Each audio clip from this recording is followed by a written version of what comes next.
আল্লাহর নাম আমাকে একবার শোনায়া দাও।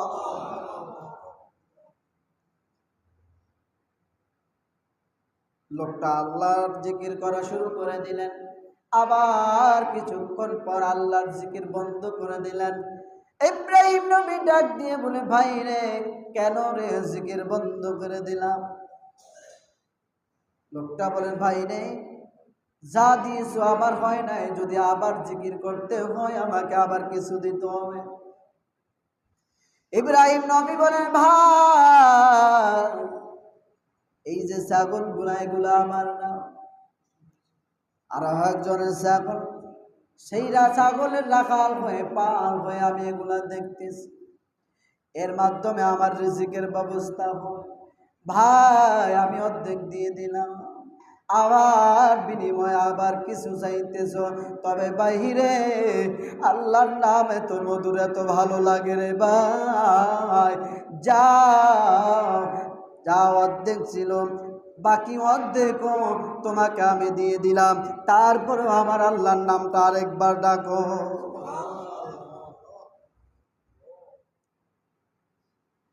এইবার জিবরাইল আবার আল্লাহর নাম ডাক শুরু করে দিলেন, আবার কিছুক্ষণ পর বন্ধ করে দিলেন। ডাক দিয়া বলেন, বাইরে জিকির বন্ধ করলা কেন?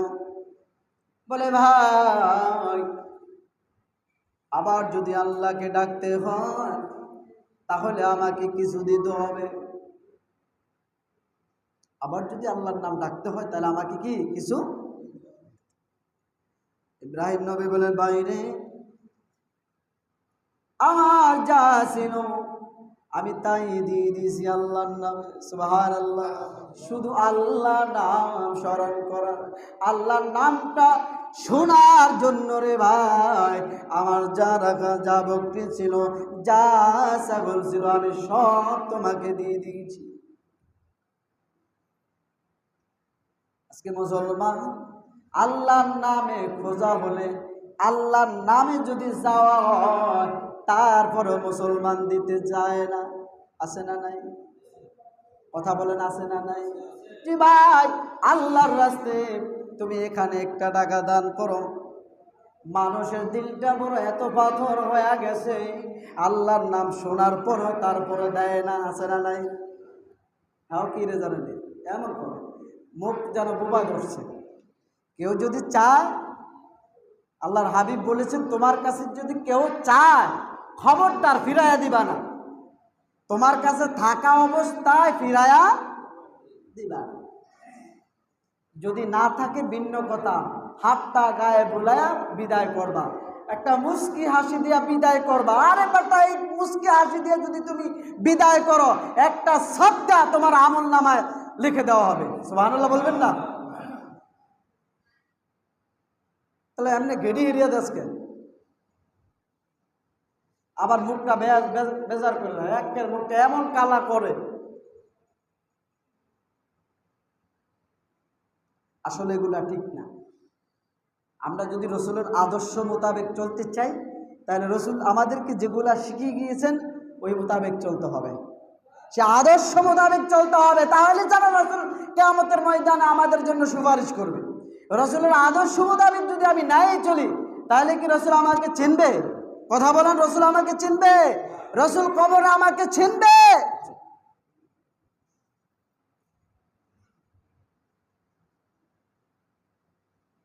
হাজিরি, কৃপণতাকে আল্লাহ পছন্দ করে না, ভালোবাসে না। কথা বলছেন, কৃপণতা যে আল বখিলু আদুওয়াল্লাহ, যারা বখিল এরা আল্লাহর দুশমন। আসকিউ হাবিবুল্লাহ, যারা দান করে আল্লাহ আল্লাহর বন্ধু। সুবহানাল্লাহ বলবেন না? যারা দান করে এরা আল্লাহর বন্ধু। আর যারা বখিল, আল বখিলু আদুওয়াল্লাহ, যারা বখিল কিপটামি করে দান করে না, এরা আল্লাহর দুশমন। এরা আল্লাহর কি? দুশমন। আর দান করলে কমে না। আপনি যতই চিন্তা করেন যে হায় রে, আমার কাছে 10 টাকা আছে, আমি যদি এখান থেকে 5 টাকা দান করি তাহলে আমার 5 টাকাই তো কমে গেল, আর 5 টাকা জানা থাকলো। কিন্তু মূলত এই 5 টাকা আল্লাহ কোরআন দিয়ে দিবে, আপনি টেরও পাবেন না। একটা লোকের কাছে, আল্লাহর হাবিবের কাছে একজন লোক আসছেন কিছু চাইতে। আল্লাহর হাবিব ছিলেন না, তৎক্ষণিক একজনকে ডাক দিয়ে 2 দিরহাম তাকে দিয়ে দিলেন। দিয়ে দেওয়ার পরে আরেক লোক আইসা হাজির, আমাকে কিছু দেন। ওই লোকটাকে বললো, তুমি তোমার 2টা টাকা 2 দিরহাম তুমি দিয়ে দাও। লোকটা বলে, যাহারা আমি একটা দিন যাই চলতাম, এইটাও আল্লাহর রাস্তায় দিয়ে দিলাম। উনি দিয়ে দিয়েছে। এরপরেই 20 দিনার হায়া হাজির হয়ে গেছে। সুবহানাল্লাহ বলবেন না? কয় দিনার? 20 দিনার। তাহলে একে 10, একে কত? 10, তাহলে 20 দিনার। আবার আরেকজন আসছে, আল্লাহর হাবিব বলেন, যাও একে 20 দিনার দিয়ে দাও। ওই লোকটা কয়, আরে 20টা টাকা আসছে, হ্যাঁ এটা দিয়ে আমি করে চলতাম, এটাও দিয়ে দেবো।